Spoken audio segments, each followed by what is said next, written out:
a gente vê a história de Neemias, Neemias reconstruiu 52 dias.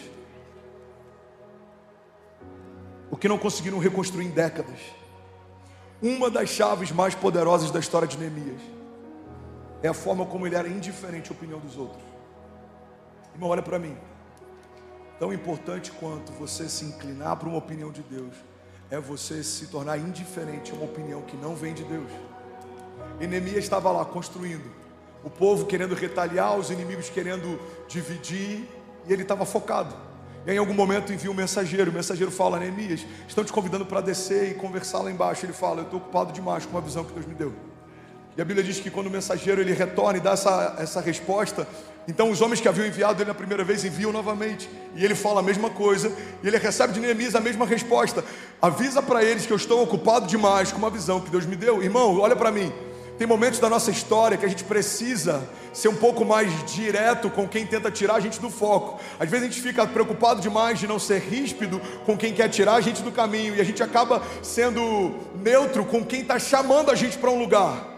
Você tem que fechar todas as portas de acesso a comentaristas, a pessoas que dão opinião, a pessoas que querem te influenciar, mas você precisa abrir as janelas dos céus para toda palavra que vem de Deus, para todo conselho que vem dos céus, para todo fundamento que é inabalável. Irmão, o que a gente precisa não é de mais opiniões, a gente precisa é de mais fundamentos.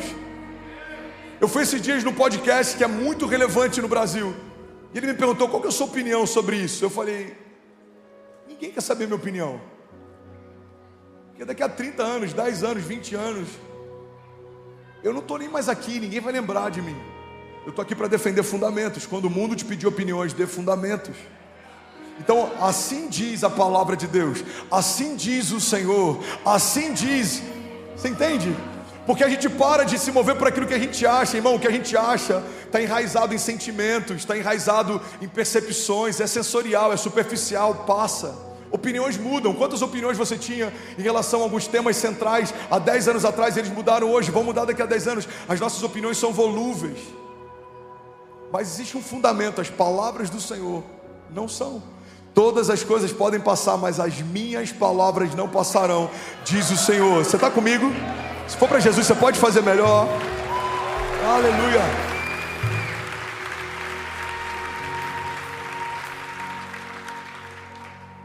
Cuidado com os comentaristas, mas tenha muito cuidado também com os pessimistas.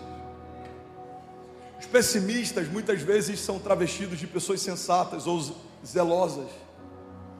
Tem gente que o conselho sempre é um conselho para você fazer menos do que você está sonhando em fazer, para você sonhar um tamanho menor do que você está sonhando. E muitas vezes a gente ouve esses conselhos e a gente trata como se fossem conselhos zelosos. Talvez não, talvez sejam só pessoas pessimistas.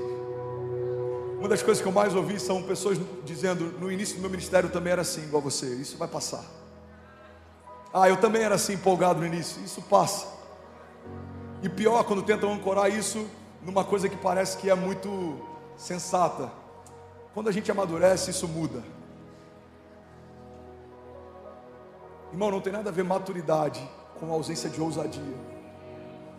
Não tem nada a ver tempo de ministério com ausência de confiança em Deus. Eu declaro, eu creio que daqui a 20 anos eu vou olhar para coisas que aos nossos olhos hoje parecem que a gente foi ousado demais, e a gente vai rir dessas coisas falando: cara, lembra quando para a gente isso parecia muito grande? Olha o que o Senhor está fazendo agora. Irmão, eu não aceito a ideia de que o tempo de caminhada vai me deixar menos apaixonado, queimando menos, desejando menos, sonhando menos, sendo menos ousado. Pelo contrário, quanto mais a gente conhece o caráter de Deus, mais a gente confia nele, descansa nele, se move nele. Alguém está comigo? Cuidado com os pessimistas. Eles sempre confundem pessimismo com sensatez. E se você é um pessimista, eu quero te exortar em nome de Jesus. Talvez você não seja sensato, você só tenha se tornado cético. Sua história foi difícil, foram muitos levantes, você sabe o quanto custou chegar até aqui, mas eu tenho uma boa notícia para você. A sua história não é sobre você, não é sobre tudo que você enfrentou para chegar até aqui, é sobre como o Senhor te manteve de pé até aqui. E o mesmo Deus que te sustentou até aqui quer te levar a lugares altos, aquilo que os seus olhos não viram, aquilo que os seus ouvidos não ouviram, o inédito de Deus, o inaudito de Deus, aquilo que Ele reservou só para aqueles que creem. Alguém está comigo? Diga amém. Jeremias 29:11 diz: porque eu bem sei os pensamentos que tenho a vosso respeito, diz o Senhor, pensamentos de paz e não de mal, para vos dar o fim que esperas. Então me invocareis e ireis e orareis a mim, e eu vos ouvirei. E buscar-me-eis e me achareis, quando me buscardes com todo o vosso coração. E serei achado de vós, diz o Senhor, e eu farei mudar a sua sorte. Cuidado com os comentaristas, cuidado com os pessimistas. Tenha muito cuidado com os críticos também. Os críticos falam demais porque fazem de menos. Todo mundo que não está empenhado em construir algo grande tem tempo para criticar quem está construindo. Não são todos os casos, eu não quero ser simplista, mas existem muitos críticos de culinária que são chefes frustrados, existem muitos críticos de cinema que são diretores de cinema frustrados, existem muitos críticos de igreja que são ministros frustrados também. O Senhor não nos chamou para avaliar avivamento, o Senhor nos chamou para participar de avivamento. O Senhor nos chamou para avaliar a construção de igrejas, o Senhor nos chamou para plantar igrejas. O Senhor não nos chamou para criticar, mover. O Senhor nos chamou para mergulhar no mover. Que milagre não se explica, milagre se vive, se experimenta. Mover não se critica, não se entende. Milagre e mover é algo que a gente foi chamado para mergulhar, irmão, sem entender. Como foi? Eu não sei, eu só sei que Deus falou que faria e quando a gente viu já estava acontecendo. Como que aconteceu? Cara, eu não sei, eu só sei que Deus falou que Ele levaria a gente para esse lugar e a gente sem perceber já estava aqui. Nós estamos pisando os nossos milagres, nós estamos caminhando em meio a promessas, nós estamos sendo surpreendidos por Deus de glória em glória. A cada estação é melhor e melhor e mais glorioso e os lugares são mais altos e Deus tem feito coisas mais improváveis. Por quê? Porque aqueles que confiam no Senhor, eles correm e não se cansam, voam altos como águias. Irmão, até os moços, até os jovens tropeçam e caem. Mas existe uma garantia para aqueles que colocam confiança no Senhor: você não vai parar no meio do caminho. Você recebe isso? Quem não constrói sempre tem uma opinião sobre quem está construindo. Agora, algo que por muito tempo, irmão, eu consegui manter meu coração impermeável, mas nessas últimas semanas eu confesso que eu fraquejei. Eu confesso que eu parei para dar ouvidos a pessoas que não querem me edificar. E uma chave que eu aprendi em 2018, quando eu cheguei na América, e eu quero profetizar sobre você, eu quero relembrar e enraizar ela ainda mais no meu coração, é que a gente não precisa se preocupar com quem nos persegue, mas a gente precisa ter cuidado com quem nos distrai. Guarda isso. Não se preocupe com quem te persegue, mas tenha cuidado com quem te distrai. A gente viveu nessa semana da Global algo tão glorioso, a igreja viveu algo tão glorioso, mas um dia antes de pregar, na noite que antecedia o dia que eu ia pregar, eu fui setado de todas as formas que você imaginar. Por 5 anos, essas setas nunca tiveram acesso no meu coração, mas naquela semana eu falei: quer saber? Eu vou responder. O que eu percebi? Todo frustrado vai tentar te frustrar. Se ele não consegue parar você no início da tua jornada, ele vai tentar cansar você no meio dela. E de quem é a culpa? A culpa é nossa, porque nós damos acesso ou não. Uma das coisas que eu fiz desde o início de 2018, quando Deus enviou a gente para a América, que manteve meu coração num lugar saudável, foi fechar todas as portas de acesso. Se eu não vejo, eu não sinto. Se eu não ouço, eu não sinto. Eu literalmente silenciei todas as vozes que me abatiam, literalmente silenciei todas as vozes que me entristeciam. Isso manteve meu coração saudável. Irmão, guarda isso em nome de Jesus. Você precisa governar o centro das suas emoções, porque é desse lugar que fluem as fontes de vida. Então, não se preocupa com quem te persegue. Todo gigante ao longo da história, a gente percebeu que eles se tornaram um passaporte para um próximo nível. O gigante tirou Davi da invisibilidade. Os irmãos venderam José, mas empurraram ele para o governo. Todos os heróis da fé que foram testados, os seus gigantes na verdade os promoveram. O problema não é quem te persegue, o problema é quem te distrai. A gente olha para a história de Sansão e Dalila, por exemplo. Dalila não era necessariamente o inimigo, mas ela era a distração. Sansão foi gerado por Deus para ser um libertador, para liderar um avivamento, para liderar o povo, foi guardado desde o ventre. Sansão era um projeto de Deus, recebeu uma unção de Deus, ele carregava a força de Deus, mas tudo isso acaba no dia que ele deita no colo errado. O final da história de Sansão é trágico.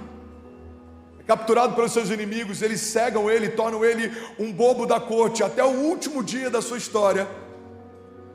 Sansão precisou lembrar que uma distração fez com que o que Deus tinha para ele fosse frustrado. Os projetos de Deus para Sansão não viveram a plenitude do que Deus tinha para ele, não porque Deus não queria fazer, mas porque ele se distraiu. Quantos homens de Deus trocaram a pureza do sacerdócio e um ministério extraordinário porque deitaram com uma mulher que não era sua? Quantos homens de Deus estão me ouvindo agora, ou online, em outra nação, que têm trocado a pureza da família que Deus te deu para edificar por causa de uma noite de prazer? Começa com uma conversa, começa com um limite que você ultrapassa. E assim em todas as áreas da nossa vida. É assim quando a gente negligencia o dízimo, é assim quando a gente fecha o nosso coração para a generosidade, é assim quando a gente, sem perceber, vai negociando princípios, a gente vai negociando valores. Irmão, guarda isso em nome de Jesus. Não se preocupa com quem te persegue, deles o Senhor cuida, com eles o Senhor fala. Agora tenha cuidado com quem te distrai. As distrações têm roubado mais ministérios do que todos os levantes que a gente já viu ao longo da história. Distrações têm roubado a pureza do que todos os problemas que têm se levantado ao longo da história. O problema nunca foi o deserto, o gigante, a tempestade. O problema sempre foi a distração. A Bíblia diz, e eu quero voltar nesse ponto, era primavera, período em que os reis iam para a guerra. Davi decidiu ficar no palácio. Era tempo de guerrear, não era tempo de descansar. Era tempo de militar, não era tempo de conforto. Mas a Bíblia diz que quando ele estava no lugar que não deveria estar, ele viu o que não deveria ver. E o resto da história você já sabe. Olha que interessante, a Bíblia diz que numa tempestade os discípulos estavam desesperados. Eles tentam acordar Jesus, questionando: mestre, você não se preocupa que a gente morra? Jesus dorme e eles militam. Mas tempos depois, a Bíblia diz que Jesus está com uma angústia mortal, um pouco antes de ser crucificado, e ele pede para que os discípulos orem com ele. Quando ele volta do seu lugar de oração, os discípulos estão dormindo. Irmão, quem está distraído tenta fazer algo quando Deus fala para descansar, e tenta descansar quando Deus fala para se posicionar. É por isso que a Bíblia diz que o sábio discerne o tempo e o modo de todas as coisas.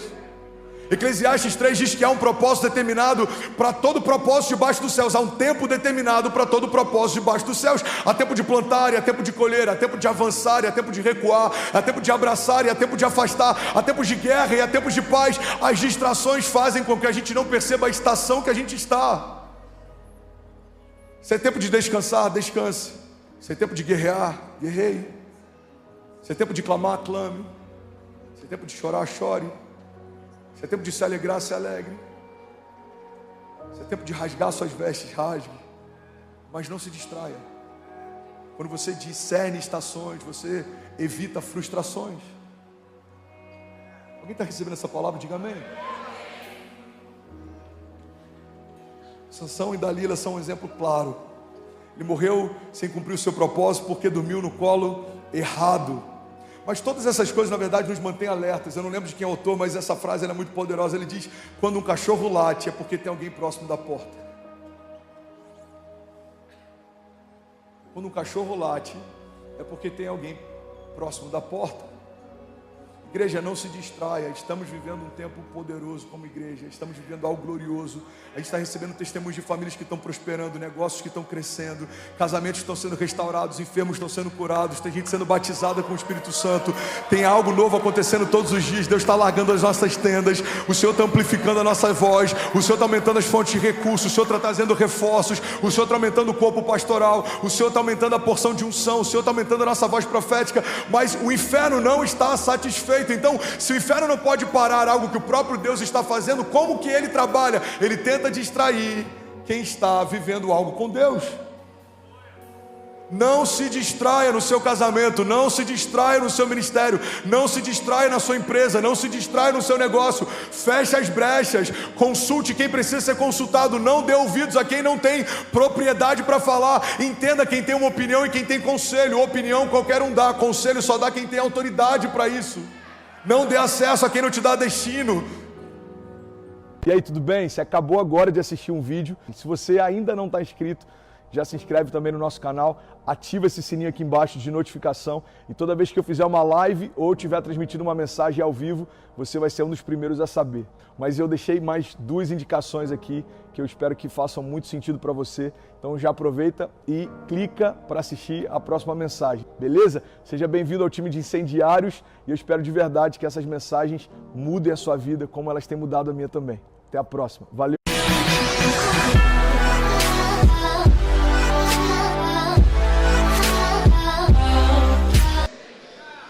Cara, foi poderoso o que Deus fez na quinta, na sexta-feira. Pastor Josh Kaimes falou sobre algo maravilhoso. Ele falou sobre Deus nos abraçando no meio da nossa bagunça. Sabe, Deus ele não vai esperar que você se limpe para ter você perto dele. Ele vai te abraçar do jeito que você está. Ele vai trazer você para perto. Ele vai sarar suas feridas. Aí a gente chega no sábado, o pastor Gustavo Paiva, logo pela primeira sessão, ele fala sobre uma geração que vai ser levantada e vai governar com sabedoria. Sabe, ele compartilhou sobre Saul indo em busca do profeta. Vocês estão comigo, amém? E ele vai em busca do profeta para ter uma resposta: aonde estão as jumentas do meu pai? Mal sabia ele que quando chegasse à casa do profeta, seria liberado sobre ele uma palavra: você é o novo rei. Sabe o que o Gustavo compartilhou é que todas as vezes que as pessoas vão até a igreja, elas buscam resposta. Mas todas as vezes que as pessoas chegam na igreja, a igreja tem um papel de liberar destinos. O problema é quando as pessoas vêm para a igreja e a igreja se limita apenas a dar respostas. As pessoas vêm procurando onde estão as jumentas e a gente diz onde elas estão. Só que o nosso papel não é dizer aquilo que você quer ouvir, mas liberar o destino que o Senhor tem para você. Aí chega na outra sessão, o pastor Vitão prega sobre autenticidade e influência. Sabe, não seremos uma geração que vai falsificar a nossa identidade. Porque ser autêntico não significa ser parecido com quem a gente admira. Ser autêntico significa se inspirar com quem você admira, mas ser exatamente quem Deus te chamou para ser. Aí depois vem o pastor Costa Neto falando sobre uma igreja diferente. Uma igreja diferente não é uma igreja movida por estética. Uma igreja diferente é uma igreja que faz coisas diferentes. Do que adianta a gente esperar por uma igreja diferente se a gente faz as mesmas coisas que a gente sempre apontava? A gente sempre reclamava de religiosidade nas gerações antes da nossa. De que adianta a gente reclamar disso se a gente se tornar religioso de uma nova forma? De que adianta a gente apontar para erros que as gerações passadas, se a gente não parar para olhar os erros que a nossa geração tem cometido? Sabe, aí para fechar a noite do sábado, o pastor Jude Fourquier ministrou sobre justiça de Deus, cara. Sabe, não adianta você tentar lutar contra o pecado. Não adianta você tentar lutar contra a sua natureza. O que você precisa é nascer de novo e ser justificado pelo amor do Pai. Que noite poderosa, eu senti um mover sobrenatural vindo sobre nós. Domingo não foi diferente, cara. Pastor, por que você está fazendo esse flashback? É porque eu quero te trazer à memória tudo que foi liberado sobre você, porque Deus falou algo comigo em relação a isso. Preste atenção.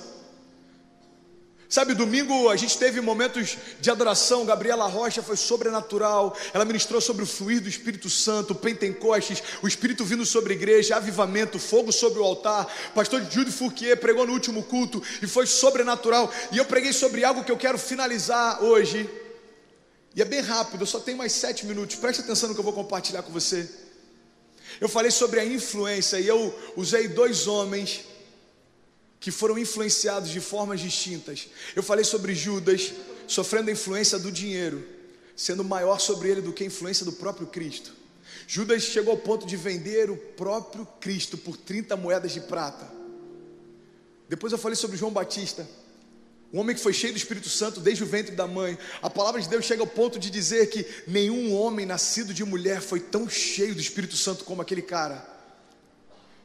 E aí foram até ele perguntando: e aí, quem que você é? Você é o Cristo que você anuncia? Você é Elias? Você é a reencarnação de algum profeta? E ele falou: não, eu sou a voz daquele que clama no deserto. Ele sabia quem era. Meu irmão, a palavra diz que quando Maria, grávida de Jesus, e a mãe de João Batista, grávida dele, se encontram, eles começam a ficar alvoroçados no ventre da mãe, porque eles sabiam que ali o destino dos dois haviam se conectado. Preste atenção.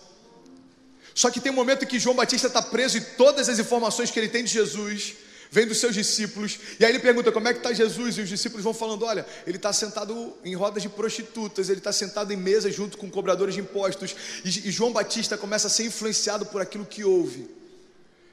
E para finalizar, eu falei que a gente pode sofrer todo tipo de influência, pelo dinheiro, pelas amizades, pelas circunstâncias, pela nossa geração, por aceitação. Você pode sofrer todo tipo de influência, mas a única coisa capaz de mudar a tua história é a influência dos céus tocando a terra. E eu compartilhei 3 momentos da história em que os céus tocam a terra. O primeiro momento está lá em Gênesis, vocês estão comigo, amém? A palavra diz que a terra era sem forma e vazia. No princípio criou Deus os céus e a terra era sem forma e vazia. E o Espírito de Deus pairava sobre a face das águas, sabe? O primeiro momento em que a palavra se conecta ao Espírito, nasce então toda a criação. E disse Deus, haja luz, e houve luz, e ele viu que era bom. E todos os 6 dias seguintes, ele começa a criar coisas pelo poder da sua palavra, se conectando ao seu Espírito. Preste atenção. O segundo momento sobrenatural de influência dos céus sobre a terra acontece no batismo de Jesus. Jesus, ele chega até João Batista e se encontra com ele novamente. João Batista olha para ele e fala, Senhor, quem sou eu? Eu não sou digno de sequer desamarrar as sandálias dos seus pés. E Jesus diz, é necessário, João, que assim seja feito. Jesus então é batizado, e quando ele é imerso nas águas, uma voz diz, esse é o meu filho amado em quem eu tenho o meu prazer. E naquele momento o Espírito vem numa forma de pomba, repousa sobre Jesus, e mais uma vez a palavra se conecta ao Espírito, e o novo de Deus acontece de novo. Sabe, o terceiro momento em que a influência dos céus tocam a terra é quando a igreja está reunida, está lá em Atos 2, a palavra de Deus diz que estavam todos reunidos num só lugar, aguardando o cumprimento de uma promessa feita desde o profeta Joel, que dizia, derramarei do meu Espírito sobre toda a carne. E a palavra diz que estavam todos reunidos. Você pode declarar isso comigo? Diga, estavam todos reunidos num só lugar, como a gente está aqui hoje. Estavam todos reunidos num só lugar, cara, e a palavra de Deus diz que o Espírito de Deus invadiu aquele lugar, e aqueles caras nunca mais foram os mesmos, sabe por quê? Porque ali os céus tocaram a terra novamente. Pastor, tudo isso a gente já ouviu, você trouxe à memória tudo que a gente ouviu nesses dias de conference, o que tem de novo? Eu vou te falar, preste atenção nisso, cara, isso é muito forte. Sabe o que Deus falou comigo é que nesses dias a gente foi avivado, renovado, inspirado. Sonhos voltaram a viver, sonhos que você nem sabia que Deus tinha para você, Ele compartilhou com o teu coração. Eu creio, cara, eu pude perceber isso. Tinha uma unção profética tão forte fluindo. Eu via pessoas que estavam como vales de ossos secos voltando a viver. Eu vi jovens que nem sonhavam mais com o chamado voltando a sonhar. Eu vi pessoas que chegaram aqui e nem sentiam mais a presença de Deus há muito tempo voltando a sentir. Agora a grande questão é, tudo aquilo que foi liberado sobre nós é real, mas depende daquilo que a gente vai fazer com o que recebeu. Preste atenção. Sabe o que Deus falou comigo, filho? Nesses dias vocês receberam dezenas, centenas, milhares de promessas dos céus. Mas você sabia que nem toda promessa que Deus faz se cumpre? Pastor, isso é heresia. Não é não, vou te explicar melhor, preste atenção. Nem toda promessa que Deus faz se cumpre. Porque existe uma diferença entre as promessas que Deus faz de forma universal e as promessas que Deus te faz de forma individual. Toda promessa que Deus faz universal se cumpre. Quando você começa a ler Apocalipse, o fim dos tempos, toda promessa feita vai se cumprir. Todo joelho se dobrará e toda língua confessará que Ele é rei. Isso vai acontecer. Os reinos serão abalados. Isso vai acontecer. Aquilo que é corruptível será revestido de incorruptibilidade, e aquilo que é mortal vai ser revestido de imortalidade. Isso vai acontecer. Toda promessa que Deus fez de forma universal vai se cumprir, porque Ele disse, e quando Deus diz, tudo se faz. Agora, quais são as promessas que Deus faz que podem não se cumprir? Aquelas que Ele faz para você. Para você, para você, para você, para você, para você, para mim. Porque as promessas que Deus faz para você dependem da forma como você reage a elas. Quando Deus faz uma promessa de forma universal, toda a criação se curva e obedece aquilo que Ele declarou. Agora, você carrega o livre-arbítrio, então quando Ele faz uma promessa a você, depende de você se curvar a ela ou não. Eu trouxe à tua memória promessas liberadas e palavras liberadas, unção profética liberada nesses dias de conference. E sabe o que acontece? Eu olho para os lugares lotados nesse auditório, mas o que me chama a atenção são os lugares que ainda não foram preenchidos. Porque se eu entendi as promessas liberadas e eu não me movi em relação a elas, elas continuam fazendo a menor diferença para mim. Preste atenção nisso, cara. Os propósitos que Deus tem para você só fazem sentido à medida que você corresponde a eles. Porque se você não corresponde às promessas que Deus te fez, você vai viver uma vida como se não tivesse promessa nenhuma. Sabe o que eu quero compartilhar com vocês nessa noite? É que toda promessa liberada da parte de Deus sobre nós, a palavra diz que da parte dele nós já temos o sim. Ou seja, aquilo que Deus te falou já está disponível para se cumprir. Aquilo que Deus te prometeu já está disponível para acontecer. Aquilo que Deus te prometeu no reino dos céus já é uma realidade. Agora, qual é o nosso papel? Trazer as realidades dos céus para a terra. É por isso que a gente tem que falar: Senhor, seja feita a tua vontade, assim na terra como já é feita nos céus. A gente acha que isso é uma oração genérica, a gente acha que isso é uma oração coletiva. Pai nosso que estás nos céus, presta atenção, o Pai é nosso, mas a promessa é sua. Por isso quando Jesus diz, quando for orar, ora assim, Pai nosso, porque o Pai não é teu, cara, o Pai é nosso. Ele não veio para a gente, ele veio para os seus, mas porque os seus os rejeitaram, agora todos aqueles que nele creem têm direito de serem chamados filhos de Deus.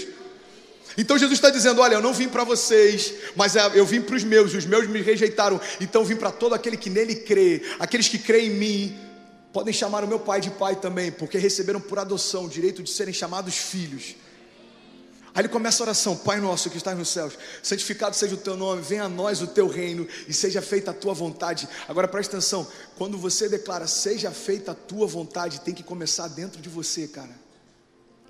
Não adianta a gente como igreja orar, seja feita a tua vontade sobre a igreja no Brasil, porque você é parte da igreja do Brasil. Se você estiver omisso, parte da igreja está também. Se você estiver frio, parte da igreja está também. Se você estiver desconectado com o coração do Pai, parte da igreja está também. Agora a minha grande pergunta é: meu irmão, você sabe como está o teu coração? Te assusta o fato de imaginar que se toda igreja se movesse da mesma forma que você se move hoje, seria melhor ou pior do que a igreja está hoje? Porque a gente gosta de olhar o que Deus faz na vida do outro e criticar, e julgar, e pensar, e analisar. A grande pergunta é: se Deus pegasse hoje o teu coração e derramasse o teu coração sobre toda a igreja seria melhor ou pior? Seria mais quente ou mais fria? Seria mais profética ou menos profética? Então preste atenção, quando a gente ora, seja feita a tua vontade sobre a igreja, entenda, começa em você aquilo que Deus vai fazer ao redor do Brasil. Começa em você o que Deus vai fazer em toda uma geração. Começa em você o que Deus vai fazer em toda a tua casa. Começa em você. Cara, a resposta para as promessas que Ele te fez, só você pode dar. É por isso que todo profeta, quando se levantava, falava: Senhor, eis-me aqui. Sabe o que significa eis-me aqui? Significa, a despeito de tudo que tem feito, a despeito do teu povo que tem profanado o teu templo, a despeito do teu povo que tem ido contra a tua vontade, os profetas se levantavam e diziam: Pai, a despeito de todos que estão ao meu redor, eis-me aqui, começa em mim algo novo. Ei, quantas promessas liberadas sobre você, cara. A minha pergunta é: como a gente vai reagir a elas a partir de hoje? Como que vai ser a tua segunda-feira? Sabe, a gente brincou sobre esse lance do inglês. Eu lembro que quando eu me converti, 1 ou 2 semanas depois, alguém chegou para mim e falou: aprenda inglês, Deus vai te dar conexões, você vai precisar disso. Sabe o que eu fiz? Ok.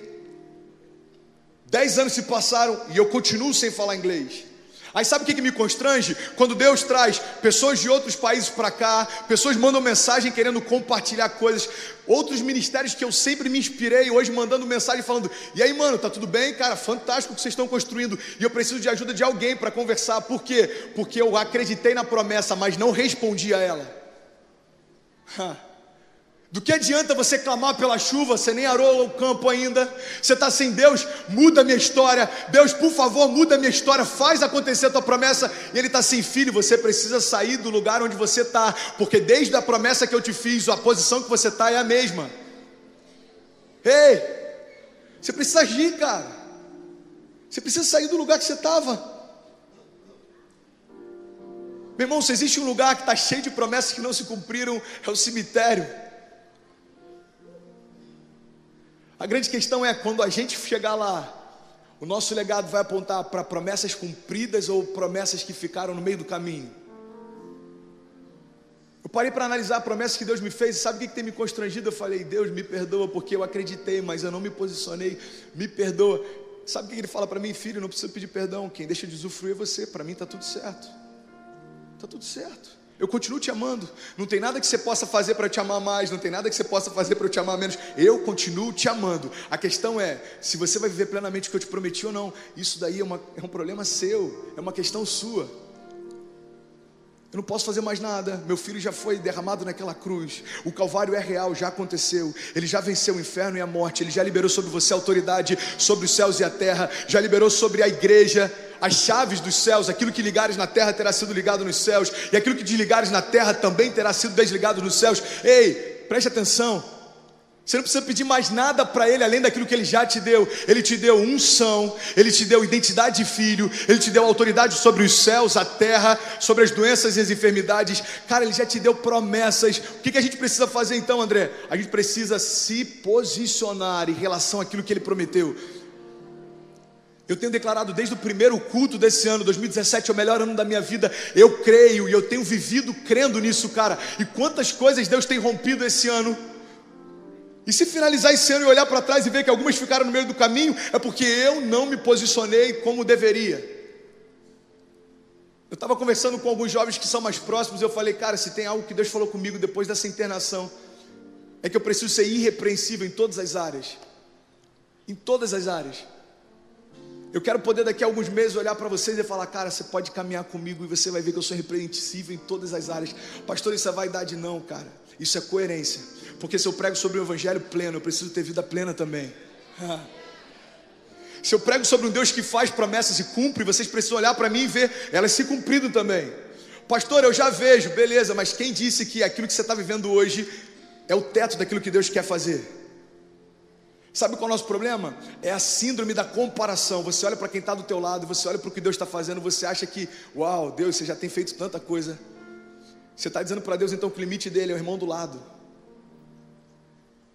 Porque se eu olhar para mim, deixa eu me colocar no centro, eu falar, Deus, há 3 anos atrás eu estava pregando em missões para 15 pessoas dentro dos hospitais. O Senhor me colocou hoje num lugar que me dá um alcance maior. Tem uma geração sendo influenciada, tem pessoas de outros países vendo o que a gente está fazendo. O Senhor me colocou ao lado de um cara com uma visão extraordinária, alguém que tem trazido um avivamento sobre a igreja no Brasil. O Senhor me plantou, o Senhor me ungiu, o Senhor me honrou, o Senhor... E talvez ele olhe para mim e fale assim, filho, começou tem 3 anos, mas eu te prometi há 10, você que demorou para se posicionar. Um dos pastores que ministraram aqui, eu estou finalizando agora em nome de Jesus, um dos pastores que ministraram aqui falou algo que eu achei poderoso. Ele falou que as nossas orações sejam mais curtas e as respostas mais rápidas. Sabe o que vai influenciar toda a nossa geração? É como a gente responde às promessas que Deus nos fez. Eu quero te convidar a fechar os teus olhos em nome de Jesus. Eu vou orar com você e a gente vai para mais uma etapa de pregação. Então não perca nada daquilo que Deus quer falar ao teu coração. Feche teus olhos, eu quero orar com você. Pai, eu creio que aqui existem alguns pais dessa geração. Eu creio que aqui existem algumas pessoas que vão ser levantadas como vozes para essa geração, vozes de influência, Pai. Jovens aqui que vão compartilhar revelações que o Senhor vai dar, jovens que vão compartilhar ministrações que vão alcançar milhares e milhares e milhares de jovens. Eu te peço em nome de Jesus, Pai, que tudo aquilo que a gente pregar seja um reflexo daquilo que a gente vive primeiro, Pai. Eu te peço que aquilo que o Senhor liberou sobre nós nesses dias de conferência, que nada seja desperdiçado. Teu filho falou sobre um semeador que saía semear e sementes caíam em todo tipo de terreno. Eu quero te pedir que em relação às promessas que o Senhor fez, elas encontrem no nosso coração um terreno bom para que elas frutifiquem, que os frutos permaneçam. Eu abençoo cada jovem aqui declarando, Pai, que nós não somos daqueles que olham para trás, nós não somos daqueles que retrocedem, nós não somos daqueles que se amedrontam, nós seremos reconhecidos como exclusivamente seus, Pai. Que tudo aquilo que a gente faça aponte para o Senhor, que tudo aquilo que a gente se dedique, Pai, tenha a ver com aquilo que o Senhor nos convidou a fazer. A gente não quer construir castelos de areia, Pai, a gente quer construir o Teu reino na terra. Nos dá unção profética, Pai, ainda mais, derrama sobre nós a tua unção que despedaça todo jugo, quebranta o nosso coração, Pai, renova o nosso entendimento, amplia a nossa visão, nos dá ainda mais autoridade, Pai, nos dá ainda mais graça, nos dá amor pelo perdido, Pai, nos dá a revelação da tua vontade, compartilha, Pai, com a tua geração aquilo que o Senhor deseja fazer a partir de nós, Pai. E eu abençoo cada jovem aqui em teu nome, Jesus, declarando que 2017 vai ser o maior ano de romper das nossas vidas, até que venham as próximas, em nome de Jesus, amém.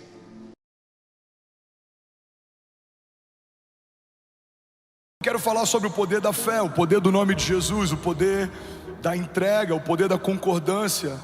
E a primeira mensagem dessa série começa hoje, que se chama o poder da oração. Fala para quem está do seu lado: a oração é poderosa. Tem poder quem ora, tem intimidade quem ora, tem relacionamento quem ora, tem discernimento quem ora, tem governo quem ora, se antecipa quem ora. Mas muitas vezes a gente olha a intercessão como sendo o ministério de alguém e a oração como sendo algo pontual, quando na verdade todos fomos chamados a sermos intercessores. A intercessão, eu já falei sobre isso, mas eu preciso relembrar para alguém, significa alguém que está entre sessões. Então um intercessor é alguém que se move entre os céus e a terra. Então você ouve a realidade dos céus e você comunica o que ouviu para a terra. Você enxerga a realidade nos céus e você compartilha o que você viu na terra. E quando você atrai os céus para a terra, algo sobrenatural acontece. Esse é o princípio da oração. Mas eu quero falar hoje sobre algo que é muito poderoso. A gente olha para Jesus e a gente vê que Jesus, em vários momentos da sua história, orou antes e depois de um grande mover. A Bíblia diz que Jesus, ele orou antes do seu batismo, ele orou em desertos, ele orou em momentos difíceis, ele orou quando tudo ia bem. E a partir do modelo de Jesus que eu quero que a gente mergulhe na palavra de hoje. Você está comigo? Diga amém. Primeiro princípio, antes de falarmos sobre qualquer coisa, é o entendimento de que Deus sabe o que você precisa. Olha para mim, irmão. Deus sabe o que você precisa antes de você falar. Mas por que precisamos falar, pastor? Porque quando falamos com Deus o que a gente precisa, não é para comunicar algo que Ele não sabe, mas é para expor a nossa dependência ao único que pode suprir a nossa necessidade. Quando Jesus pergunta para aqueles homens enfermos, enquanto caminhava na terra, o que Ele queria que ele fizesse, Jesus não precisava de uma informação sobre a doença que eles tinham. Todo mundo sabia que aquele cego não enxergava, ou que aquele paralítico não andava. Todo mundo sabia que aquele leproso estava longe de casa e que ele tinha lepra e precisava de um toque. Mas quando Jesus pergunta: o que queres que eu te faça? Jesus está dando àqueles homens a oportunidade de estarem expostos diante do Deus que pode todas as coisas. E é isso que está acontecendo nessa noite. Jesus está perguntando para pessoas aqui: filho, o que queres que eu te faça? Qual é a sua necessidade? Qual é a sua impossibilidade? E a partir dessa vulnerabilidade que o meu milagre começa a ser gerado. Há alguém comigo aqui? Diga amém. Salmos 37:18 diz assim: o Senhor cuida da vida dos íntegros e a herança deles permanecerá para sempre.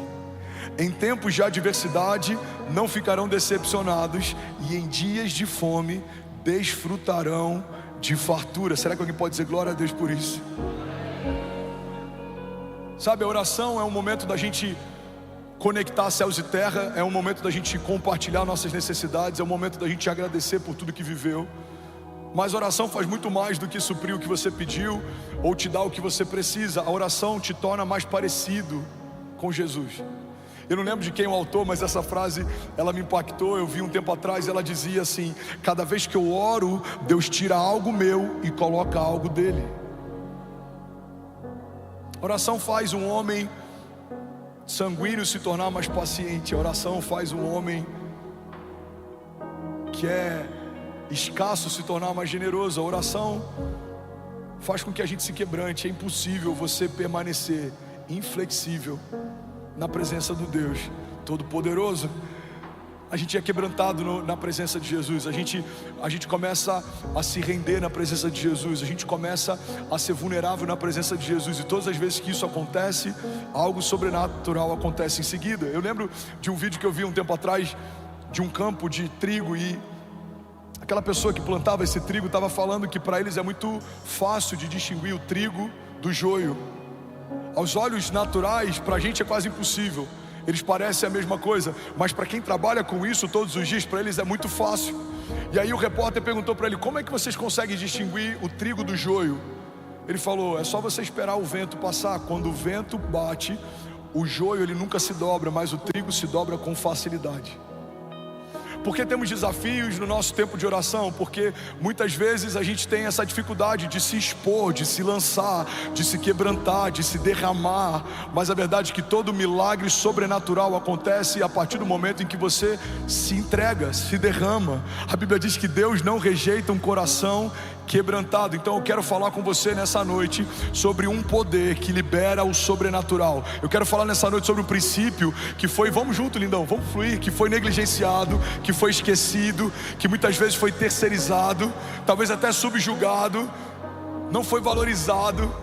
Quantas vezes a gente acreditou que o ministério de oração, o ministério das irmãs do coque, ou a necessidade e a importância da oração é algo que a gente terceiriza para nossa esposa ou para nossa mãe? Quantas vezes a gente se move numa nova estação sem ter tempo com Deus, esperando que alguém ore por nós? Quantas vezes eu recebo mensagens de pessoas pedindo que eu ore por motivos que nem eles mesmos estão orando? Pastor, ora por fulano, ou ora por esse caso. Mas é muito provável que algumas dessas mensagens sejam só alguém terceirizando a importância de algo que nem elas mesmas estão suprindo.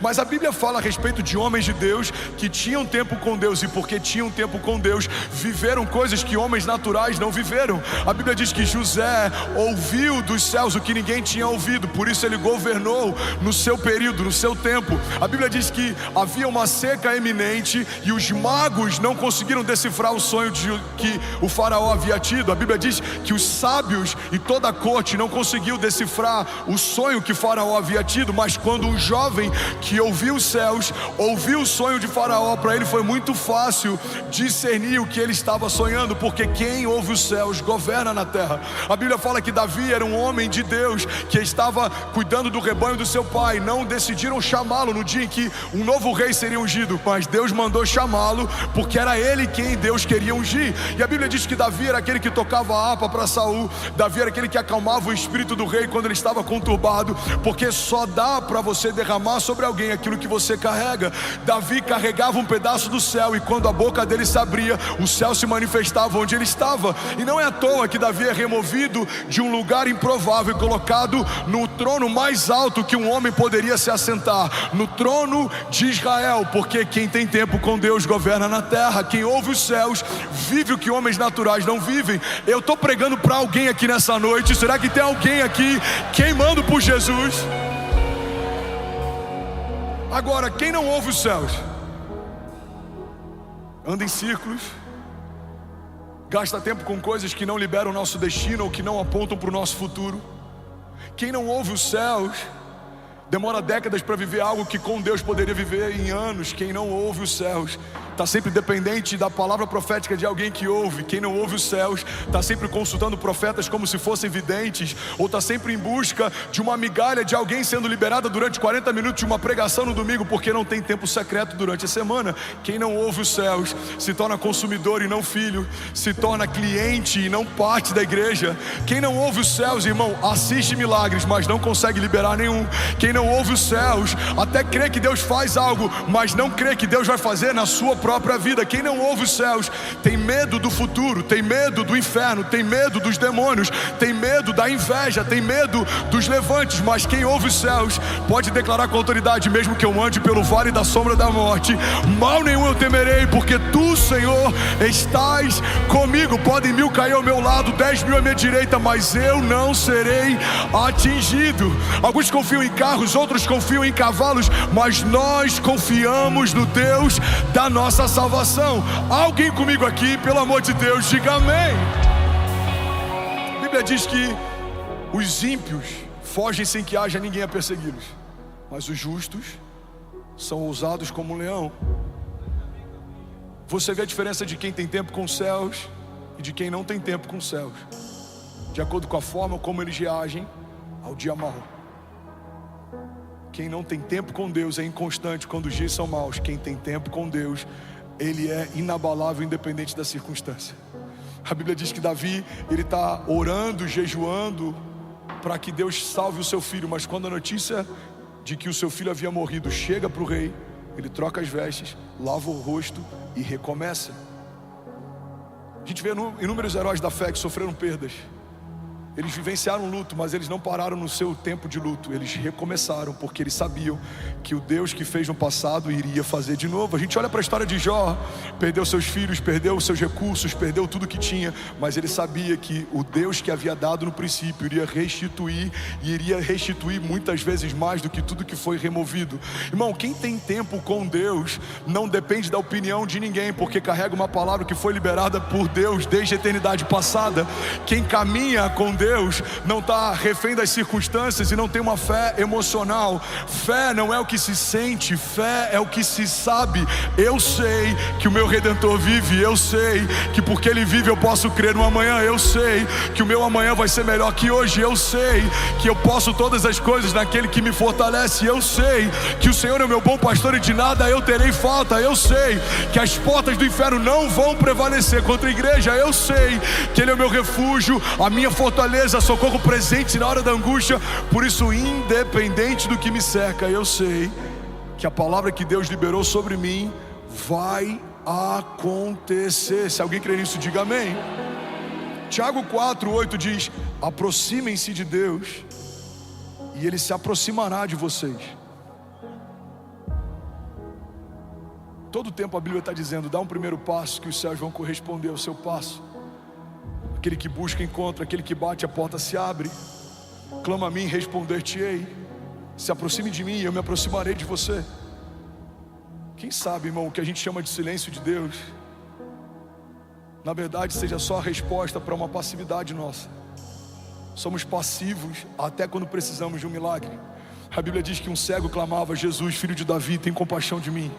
E a multidão cercava ele, comprimia ele, tentava calar a voz dele. Mas a Bíblia diz que quanto mais tentavam calar ele, mais alto ele gritava: Jesus, filho de Davi, tem compaixão de mim. Sabe, algumas circunstâncias vão tentar calar você, algumas vozes vão tentar parar você, algumas tribulações e tempestades vão tentar desanimar você, alguns desertos vão tentar paralisar você. Mas quanto maior é a investida do inferno contra você, mais forte tem que ser o seu clamor para aquele que pode mudar a tua história. As circunstâncias vão tentar sufocar a tua voz. O que eu faço, pastor? Grite mais alto, clame uma vez mais, persiga o teu milagre, provoque a próxima estação, porque há poder em toda palavra liberada por aquele que carrega a própria vida de Deus dentro de si. Há poder na concordância da oração, há poder na oração dos justos, há poder na unidade da igreja, há poder no nome de Jesus. E a palavra de Deus nos diz que a partir do nome de Jesus, o que ligarmos na terra será ligado nos céus, e o que desligarmos na terra será desligado nos céus. Então nessa noite, até o final dessa palavra, a gente vai fazer algo prático. Você vai se colocar de pé daqui a pouco, fechar os seus olhos e abrir a sua boca. E daqui a algumas semanas você vai testemunhar que coisas que você profetizou e clamou hoje, Deus respondeu em dias. Levante suas mãos, deixa eu profetizar sobre alguém aqui. Pai, eu declaro um exército se levantando de intercessores, de homens e mulheres de oração, de homens que carregam o sobrenatural, de homens que carregam um sopro do céu. A gente vai falar de palavras de vida e não de morte. Falaremos de bênçãos e não de maldição. Falaremos de futuro e não de passado. Falaremos de promessas e não de propostas. Falaremos de coisas dos céus e não de levantes do inferno. Falaremos de coisas que acrescentam e não de coisas que nos roubam. Falaremos de coisas que nos animam e não de coisas que nos abatem. Falaremos da promessa que Deus tem para a nossa vida e não da promessa que Deus tem para a casa do lado. Falaremos daquilo que Deus está nos pedindo para fazer e não teremos tempo para falar daquilo que Deus está fazendo com alguém ao nosso redor. Falaremos daquilo que Deus nos comunicou no secreto até que se cumpra, e quando se cumprir, Deus vai nos falar coisas novas. Nos moveremos debaixo de uma palavra, assim como o povo se movia debaixo da nuvem. Não vamos para nenhum lugar que a palavra não nos direcione, não faremos nada que a palavra não nos peça para fazer. Se Deus não disser, não iremos, mas se Ele falar, nós avançaremos. avançaremos com ousadia. Quando Ele nos pedir, nós daremos. Quando Ele falar avance, avançaremos. Quando Ele falar corra, correremos. Quando Ele falar creia, nós creremos. Mas se os céus estiverem em silêncio, perseguiremos um novo som do céu até que Ele venha.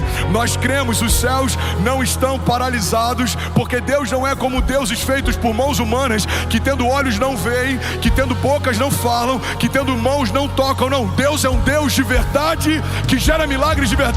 E nós somos o seu povo, que se chama pelo seu nome, e nós nos humilhamos, e nós nos arrependemos, e nós clamamos. E a tua palavra diz que se fizermos isso, o Senhor ouvirá dos céus e nos dará respostas. O Senhor mudará nossa sorte, sarará nossa terra. Pai, eu declaro em nome de Jesus uma igreja forte na oração, uma igreja que se move no secreto, uma igreja que carrega a autoridade dos céus. E quando a gente abre a nossa boca, algo sobrenatural não vai acontecer. Algo sobrenatural já aconteceu. Se você crê nisso, irmão, você pode dar um brado de liberdade no seu lugar. Jesus. Como se for para Jesus, você pode fazer melhor. Aleluia. Aleluia. Alguém feliz com Jesus ainda, diga amém. Sabe, Jesus orou no seu batismo, Lucas 3:21. Quando todo o povo estava sendo batizado, Jesus também o foi. E enquanto ele estava orando, o céu se abriu. Uma das maiores incoerências da nossa geração é que desejamos céus abertos, mas permanecemos com a nossa boca fechada. A Bíblia diz que enquanto Jesus ora, os céus se abrem. A Bíblia diz que enquanto Jesus ora, algo acontece.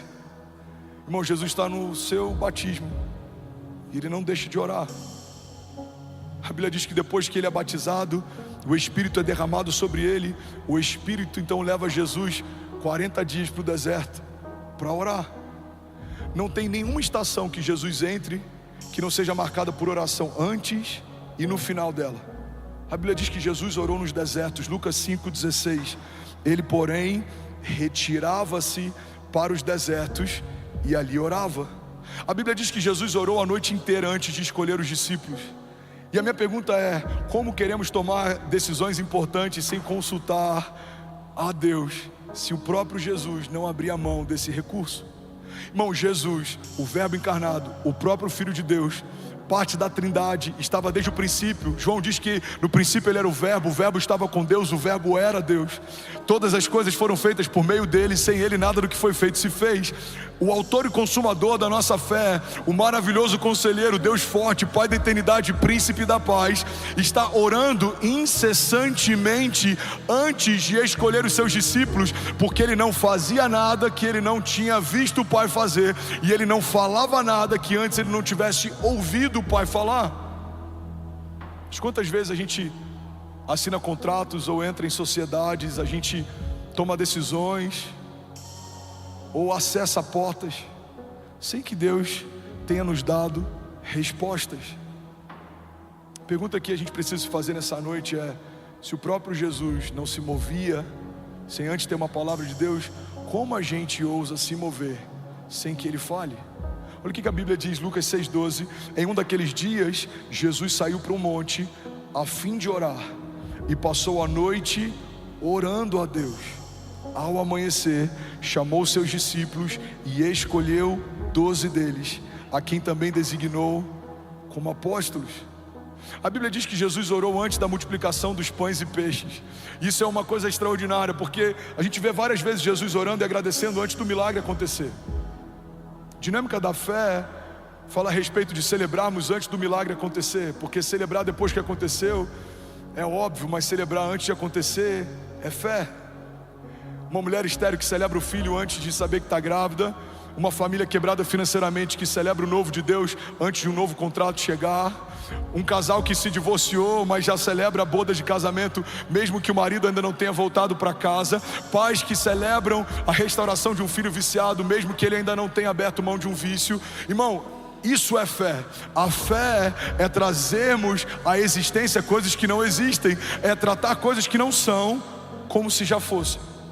A Bíblia diz que Jesus, antes de multiplicar o pão, já agradece pela multiplicação. João 6,11 diz assim: então Jesus tomou os pães e deu graças e os repartiu entre os que estavam sentados, e tantos quanto queriam comeram, e o mesmo ele fez com os peixes. Mas a Bíblia também diz que Jesus orou depois da multiplicação. Mateus 14:23, tendo despedido a multidão, subiu sozinho ao monte para orar, e ao anoitecer estava ali sozinho. Alguém pode dizer glória a Deus por isso? Irmão, olha para mim, pega isso aqui. Todo tempo de secreto gera recompensa pública. Jesus ora quando ninguém vê. O que ele faz no dia seguinte, todos veem. Jesus ora no deserto enquanto ninguém vê. Quando ele começa a operar em milagres, todo mundo vê. Jesus ora antes dos pães serem multiplicados. Depois que os pães são multiplicados, ele se separa para orar também. Jesus ora antes de ser batizado, enquanto é batizado, e depois de ser batizado também. Jesus ora antes de escolher os discípulos, e quando ele está quase entregando o seu espírito nos seus minutos finais de vida também. O que vemos na vida de Jesus, muitas vezes, é uma vida de poder sobrenatural, mas o que não percebemos na vida de Jesus é que esse poder sobrenatural não é causa, é consequência. É uma vida de oração, gera poder sobrenatural que opera milagres. A igreja anseia por viver milagres, sinais e maravilhas, mas para isso precisamos ter uma vida firmada em oração. Paulo diz que a oração no Espírito, ela é infrutífera para a nossa mente, ou seja, ela não gera nenhum entendimento racional, mas ela edifica o nosso espírito. É como se o Espírito de Deus testificasse ao nosso espírito a respeito das coisas de Deus. Em outro momento a Bíblia diz que essa oração são como gemidos inexprimíveis. Tem coisas que você nem sabe que precisa, mas o seu espírito sabe. Tem coisas que você nem sabe que estão preparadas para você, mas o Espírito de Deus sabe. E quanto mais você tem tempo com Deus, mais sensível você vai ficando a respeito das coisas de Deus. Sabe uma das características que a oração desenvolve na gente? Algo que a gente chama de impressão no Espírito. Você entra no lugar e você sabe, esse lugar não está legal. Você entra numa casa, você já sabe, o ambiente aqui não está legal. Você vai para uma reunião de negócios, você olha nos olhos de quem você teoricamente vai se tornar sócio, você sabe, cara, o olhar dele não está legal. Você entra num culto, você discerne, o ambiente não está legal. Por que você tem esse discernimento? Porque o seu espírito ouve do Espírito de Deus a respeito das coisas de Deus. É um desperdício, irmão, se tornar filho de Deus, mas não acessar os recursos do reino do seu Pai. Ele vai te dizer o que é para fazer, quando é para fazer. Ele vai te dar a palavra de sabedoria na hora certa. Ele vai te dar discernimento de motivações, de atmosferas, de ambiente. A Bíblia diz que o sábio a todos discerne, mas por ninguém é discernido. A Bíblia diz que o sábio discerne tempos e estações. Ele faz a coisa certa no tempo certo. Mas tudo isso é gerado num ambiente em que ninguém vê. Sabe, não são as nossas lives de oração, é a nossa oração no secreto. É quando ninguém ouve o teu choro, é quando ninguém ouve o teu clamor, é quando ninguém ouve a tua oração. É nesse momento que existe algo poderoso sendo gerado nos céus. A Bíblia diz que os céus recompensam o nosso tempo de secreto. Alguém está comigo? Diga amém. Jesus orou ensinando a oração do Pai Nosso, Lucas 11:1. A Bíblia diz assim: certo dia Jesus estava orando em um determinado lugar, e tendo terminado, um dos seus discípulos lhe disse: Senhor, ensina-nos a orar, como João ensinou os discípulos dele. Então Jesus disse: quando vocês orarem, digam assim, vamos ler junto? Pai, santificado seja o teu nome, e venha o teu reino. Dá-nos cada dia o nosso pão cotidiano. Está em qual versão? Está na versão... Bota na versão NVI, por favor, meu lindo. Eu acho que está na versão Almeida, deve ter uns 60 anos. Eu estou brincando, mas é sério. Volta lá, por favor, lindão. Lucas 11:1, versículo 1. Certo dia Jesus estava orando em determinado lugar. Onde é que ele estava? Orando de novo. E tendo terminado, um dos seus discípulos lhe disse: Senhor, ensina-nos a orar, como João ensinou aos discípulos dele. Versículo 2. Então Jesus lhes disse: quando vocês orarem, digam: Pai, santificado seja o teu nome e venha o teu reino. Dá-nos cada dia o nosso pão cotidiano. Perdoa os nossos pecados, pois também perdoamos a todos os que nos devem, e não nos deixe cair em tentação. E algumas versões diz: mas livra-nos do mal. Amém. A oração do Pai Nosso é uma oração que muitas vezes a gente ora junto antes de um jogo de futebol. A gente vê a seleção brasileira orando antes de uma partida importante, mas muitas vezes a gente ora de forma automática. A oração do Pai Nosso carrega os princípios mais poderosos do reino de Deus, porque fala a respeito de dependência e de reconhecimento da pessoa de Jesus e da autoridade que o Pai carrega. Santificado seja o teu nome, venha a nós o teu reino, seja feita a tua vontade. O pão nosso de cada dia nos dai hoje, perdoa as nossas ofensas, não nos deixa cair em tentação. A oração do Pai Nosso coloca a criação no seu devido lugar e coloca o Deus Criador no seu devido lugar também. Quando você ora segundo esses princípios, você reconhece que se não for o Senhor, você não pode nada. Se não for o Senhor, eu não tenho o que comer. Se não fosse o perdão de Deus, eu não tenho nem como perdoar. Se não fosse a vontade de Deus, eu não tenho como me mover. A oração do Pai Nosso é uma oração que foi ensinada por Jesus e carrega alguns princípios que são fundamentais no reino de Deus. A gente vê Jesus ensinando a oração do Pai Nosso, mas a gente também vê Jesus orando na ceia. Mateus 26 diz assim: e quando comiam, Jesus tomou pão e abençoando, o partiu e o deu aos seus discípulos e disse: tomai e comei, isso é o meu corpo. E tomando o cálice, dando graças, deu então para eles dizendo: bebei dele todos vocês. Jesus, ele ora em todos os momentos, e inclusive ele ora na cruz e no Getsemane. Mateus 26:36 é um dos momentos mais pontuais dos evangelhos. Alguém está comigo aqui ainda? Diga amém. Versículo 36 diz assim: então chegou Jesus com eles a um lugar chamado Getsemane e disse a seus discípulos: assentai-vos aqui enquanto eu vou orar. Versículo 39, indo um pouco mais adiante, prostrou-se sobre o seu rosto, orando e dizendo: meu Pai, se é possível, passe de mim esse cálice, mas todavia não seja como eu quero, mas como tu queres. Versículo 42, indo então uma segunda vez, Jesus orou dizendo: Pai meu, se esse cálice não pode passar de mim sem eu beber, que seja feita a sua vontade. Versículo 44, e deixando-os de novo, foi orar pela terceira vez, dizendo as mesmas palavras. Uma oração de Jesus no Getsemane é um dos momentos mais angustiantes dos evangelhos, porque é um momento em que a gente vê Jesus tão vulnerável a ponto de transpirar sangue. Jesus está angustiado, ele sente uma angústia mortal. Jesus sabe que pela primeira vez ele vai ser desconectado da Trindade. Jesus sabe que vai deixar de ser justiça de Deus e vai se tornar pecado. Pela primeira vez, o Filho não vai ser mais um com o Pai e com o Espírito Santo. A Bíblia diz que aquele que não cometeu pecado se fez pecado por nós, para que nós fôssemos feitos justiça de Deus. Mas no momento de angústia, o que Jesus faz não é correr ou fugir, o que Jesus faz é orar. Jesus ora antes da multiplicação. Jesus ora antes de se entregar como um pão partido por nós. Jesus ora antes de escolher os discípulos. Jesus ora pelos discípulos antes de enviá-los. Jesus ora antes de ser batizado. Jesus ora assim que foi batizado. Igreja de Jesus, olha para mim, guarda isso com todo carinho. Precisamos orar em tempo e fora de tempo, se quisermos viver a plenitude do que Deus nos prometeu.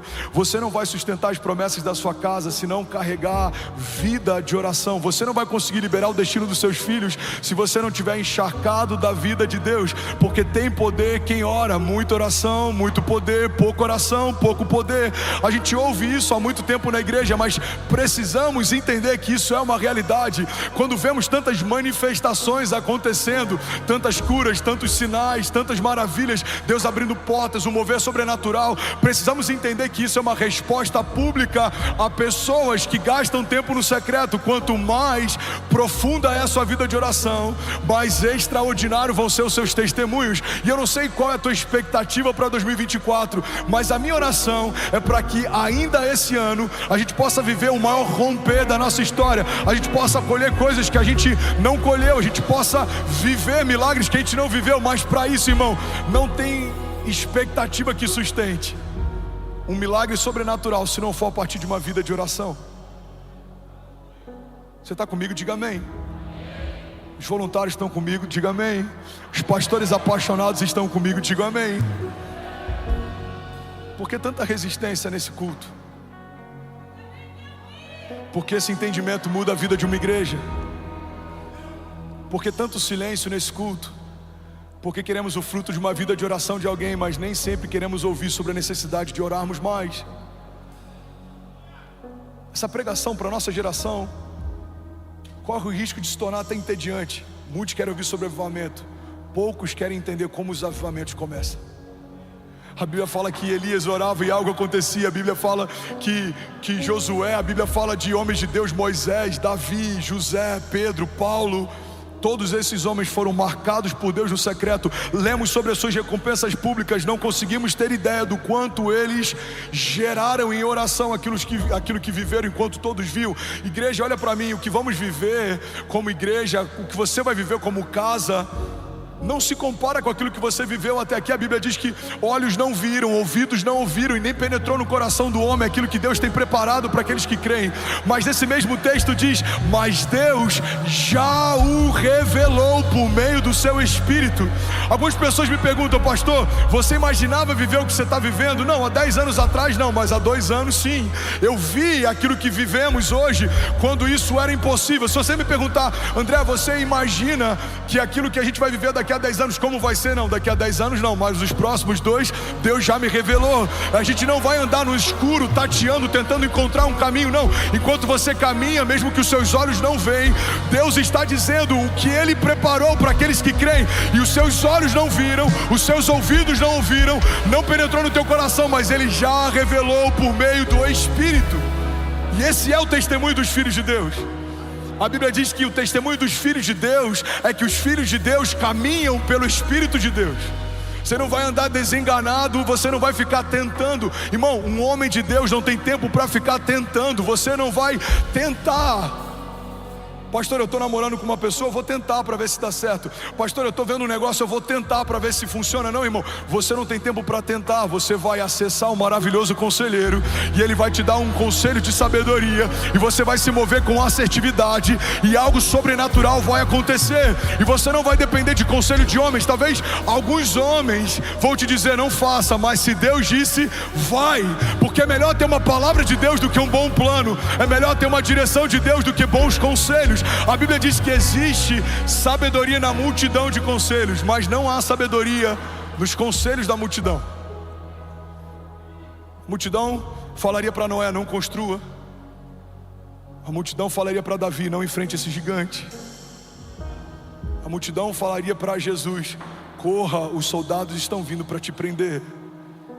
A multidão falaria para Abraão: não sai da sua terra e da sua zona de conforto. A multidão falaria para Daniel: é só você se prostrar e não precisa enfrentar leões. A multidão teria dito para Sadraque, Mesaque e Abidnego: o que custa você se render a um outro Deus, se Deus no fundo sabe que você o adora de verdade? A multidão teria talvez antecipado o ministério de Jesus. Maria tentou fazer isso.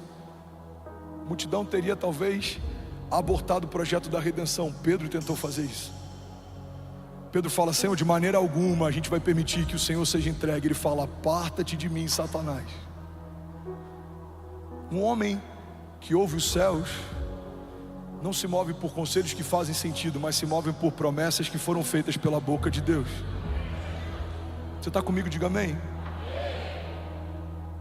Eu quero falar sobre algumas dinâmicas de oração. A gente tem 5 minutos. Alguém consegue ouvir mais 5 minutos dessa mensagem? Diga amém. Somos 13.400 famílias online, mais de 13 nações conectadas. Você pode celebrar quem está com a gente online. Glória a Deus. Primeira dinâmica da oração é que existe uma relação entre oração e o tempo. Fala comigo: oração e o tempo. Eclesiastes 3 diz que há um tempo e uma ocasião determinada para cada propósito debaixo do céu. O fato de Deus não responder a sua oração no tempo em que você espera que Ele responda não significa que Ele não tenha respondido. Talvez a sua resposta só não tenha chegado. A Bíblia diz que Daniel está orando, Dias depois chega a sua resposta. Olha para mim e pega isso aqui. Então o anjo se apresenta para Daniel e fala: Daniel, desde o dia em que você orou, o Senhor enviou resposta, mas eu fui resistido pelo príncipe da Pérsia nas regiões celestiais. Ou seja, dias depois a resposta chega, mas desde o dia em que Daniel clamou, a resposta foi enviada. Vou falar isso de novo e alguém incendiado por Jesus desse lado esquerdo vai pegar essa chave. No mesmo dia em que Daniel ora, Deus responde, mas dias depois a resposta chega. É como uma mulher grávida, uma mulher estéril que não pode gerar, pode receber a vida no seu ventre da noite para o dia, mas o bebê não vai nascer no dia seguinte. Você precisa esperar o tempo da gestação. Sabe, o fato de você não tocar ainda em alguns milagres não significa que eles já não sejam realidade. Deus já enviou algumas respostas, Deus já respondeu algumas dúvidas e inquietações, Deus já está movendo algumas realidades, Deus já está abrindo algumas portas. Irmão, eu creio que enquanto a gente está aqui, Deus já está curando algumas enfermidades, Deus já está visitando alguns ventres. Vamos, eu quero profetizar sobre alguém. Enquanto estamos aqui, Deus já está removendo do coração de pessoas projetos que Ele não se alegra, ideias que não foi Ele quem deu, mas Deus também está confirmando no coração de pessoas lugares, sociedades, negócios, projetos que é o Senhor quem te deu. Ele está dizendo: filho, fui eu quem fiz, fui eu quem abri, fui eu quem te deu. Avance, creia, não tenha medo, não tenha medo, eu sou contigo, eu estou com você. Essa porta fui eu quem abri, essa sociedade fui eu quem propus, essa empresa fui eu quem te dei. Porque a porta que Deus fecha, ninguém abre, mas a porta que Deus abre, irmão, ninguém fecha. E quem caminha com Deus sabe que é melhor uma porta fechada por Deus do que tentar forçar uma porta que Deus nunca abriu. É melhor você ter algo que Deus retirou de você do que tentar retirar de Deus algo que Deus disse que não é mais para esse tempo. Tem lugares que você amava estar, Deus mandou você sair, você não sabe por quê, mas você não ouvia conversas que Deus ouviu, você não viu coisas que Deus viu. Tem lugares que você amava estar, pessoas que você queria com você, mas o próprio Deus retirou. Por quê, pastor? Porque Ele sabe daquilo que você não sabe, Ele vê aquilo que você não vê. Talvez no seu tempo presente não faça sentido algumas renúncias, mas no seu tempo futuro elas vão fazer todo sentido. Tem estações, irmão, que Deus nos pede coisas que parece que agora tudo está desmoronando. Deus remove bases de segurança, Deus remove pessoas, conexões, alianças, mas a verdade é que quem caminha com Deus, mesmo em momentos que parece que tudo está desmoronando, na verdade no seu destino profético está tudo se encaixando. José foi vendido, mas a venda dos seus irmãos deixou ele mais perto do seu destino profético. Irmão, Davi foi esquecido, mas quando o profeta manda chamar, naquele dia a unção liberou o seu destino profético. A gente vê muitos homens de Deus que por algum momento eles foram empurrados por uma tribulação ou tempestade, mas aquela tempestade foi o passaporte para o cumprimento de um destino profético. O que seria de José se não fosse a venda dos seus irmãos? O que seria Davi se não fosse a perseguição de Saul? O que seria Moisés se não fosse o genocídio de uma geração? Será que os braços da filha de Faraó teriam recebido Moisés se aquele menino não precisasse fugir da morte lançado num cesto? Será que José falaria para o copeiro e para o padeiro a respeito de revelação de sonhos se não estivesse no mesmo cativeiro em que eles estavam? Será que Daniel teria visto o que viu naquela cova enquanto leões jejuaram na presença dele, se ele não tivesse permanecido fiel e inabalável diante da perseguição? Será que eu e você estaríamos de pé se Jesus tivesse afastado o cálice e não tivesse obedecido à vontade do Pai? Será que a minha casa e a sua seriam salvas se o Filho de Deus preferisse fazer a vontade dele do que obedecer à vontade do Pai? Será que se Jesus não tivesse uma vida de oração, sendo 100% homem, apesar de ser 100% Deus, será que se ele não tivesse consultado ao Pai como consultou no Getsêmani, a nossa história não teria sido diferente? Glória a Deus por Judas e pela sua traição, liberou o destino profético de toda a humanidade. Glória a Deus pela venda dos irmãos de José e pela forma como eles passaram a resisti-lo, empurraram José para o seu governo. Glória a Deus pelo cesto que carregava Moisés no rio. a mulher que iria pegá-lo minutos depois liberaria sobre ele realeza. Glória a Deus pelas minhas tribulações e faltas, porque a doença de 2017 me deu autoridade para ministrar sobre enfermos. Glória a Deus pelos desafios que a gente passou quando não tinha direito o que comer, porque isso me deu liberdade para tirar famílias da rua e liberar sobre elas um destino profético. Glória a Deus pelas perseguições ministeriais e homens fortes que tentaram apagar o meu nome, porque eu permaneci fiel e o próprio Deus soprou o meu nome em lugares em que alguns desses homens não têm mais acesso, não podem entrar. Glória a Deus, irmão, pelas lutas e tribulações que, como Paulo diz, são leves e momentâneas, mas elas estão gerando em nós uma glória eterna que pesa mais do que todas elas. Glória a Deus pelos testes, porque são eles que nos promovem. Glória a Deus pelas faltas, porque são elas que fazem a gente reconhecer o que de fato importa. Quando todas as nossas bases são removidas, a gente se lembra que tudo que a gente precisa a gente já tem. Jesus, o autor e consumador da nossa fé, Ele é poderoso para restituir o que foi roubado. Ele é poderoso para te dar o que tentaram tirar de você. Mas para isso você precisa, irmão, ouvir os céus. Talvez ao seu redor as palavras são palavras de desânimo, de cansaço, de morte, mas as palavras que Deus tem para você são palavras de vida e de eternidade. Talvez alguém perto de você vai dizer: 2024 é o ano mais desafiador da nossa empresa. Mas alguém que ouve os céus precisa se levantar e declarar: não, 2024 é o ano de aceleração sobrenatural. Nunca vimos o que veremos a partir de agora. Talvez alguém na tua família vai dizer: eu nunca vi um ano tão difícil, com tantos desafios. Alguém precisa se levantar nessa casa e dizer: não, 2024 é um ano da dupla honra de Deus. Os céus estão abertos e nada vai faltar. Vamos, alguém comigo? Não vai faltar unção, não vai faltar recurso, não vai faltar direção, não vai faltar alegria, não vai faltar saúde, porque alguém que ouviu os céus está comunicando à terra: é tempo de viver milagres, é tempo de se levantar, é tempo de fluir em dons, sinais e maravilhas. Igreja de Jesus, levanta e resplandece. Alguém comigo aqui?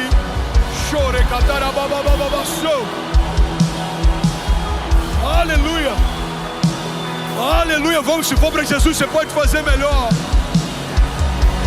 Aleluia. Você vai chegar na sua segunda-feira, e quando você ouvir algo que não coopera com o que Deus te falou, você precisa combater o que ouviu. Irmão, eu acho que a gente vai precisar fechar. Por quê? As contas não estão fechando. Deixa eu ver. Deus te deu uma palavra? Deu. Então faça sonhos maiores do que você tinha antes da crise. Porque se foi Deus quem te deu essa empresa, é Ele quem vai fazer ela superar qualquer tribulação. Você está com desafios no casamento? Creia, o Deus que abençoou essa aliança é o Deus que vai manter essa aliança de pé. Você não vai pensar como seria se você se divorciasse. Você vai pensar: aonde faremos as bodas no próximo ano? Vamos, alguém comigo? Se alguma mulher aqui não consegue gerar, coloca a mão sobre o seu ventre. Você não vai ficar pensando: como seria bom se eu tivesse um filho. Não, você vai pensar: qual o nome que ele vai ter quando o Senhor me der. Irmão, a fé é uma dinâmica de antecipação. Tratar as coisas que não são como se já fossem. Alguém comigo aqui? Diga amém.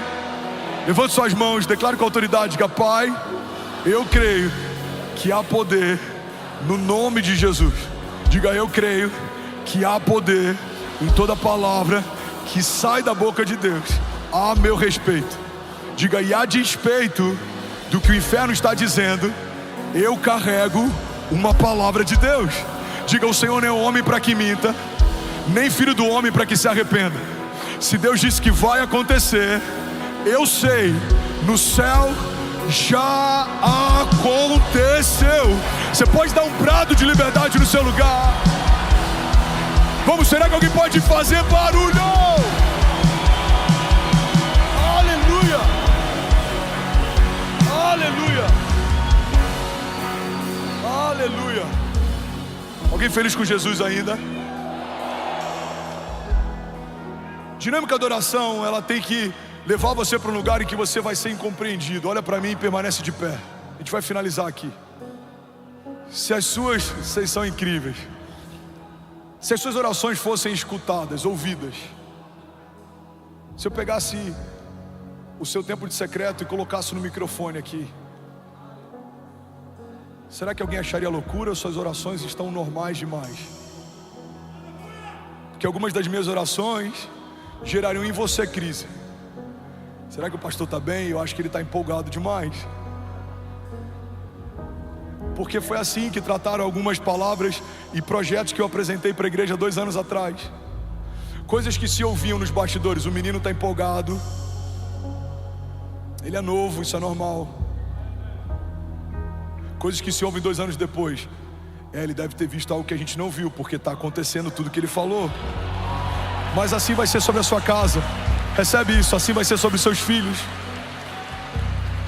Você vai ver coisas nos seus filhos que ninguém está vendo. Você vai liberar isso sobre eles. Mas um dia, todos os olhos vão ver aquilo que Deus já revelou no Espírito.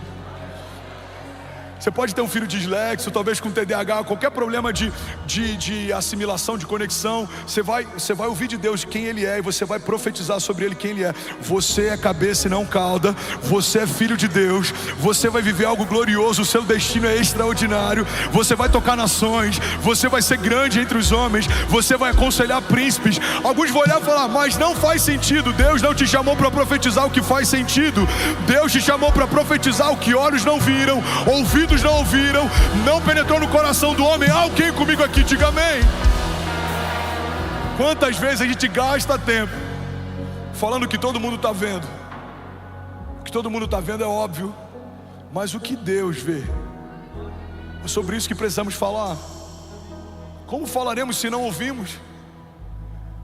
Eu preciso falar o que Deus fala. O que é fé? Fé é falar o que Deus fala, pensar como Deus pensa e ver o que Deus está vendo.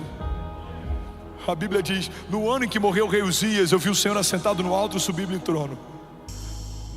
E haviam serafins que estavam em torno do seu trono dizendo, Santo, Santo, Santo é o Senhor dos exércitos, e toda a terra está cheia da sua glória.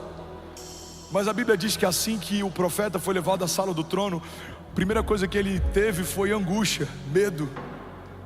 Ele fala, Senhor, ai de mim que sou impuro e habito em meio a um povo de impuros lábios. Então um anjo pega uma brasa viva no altar e toca os lábios dele. E ele vive esse momento que é único. Mas nesse dia algo acontece.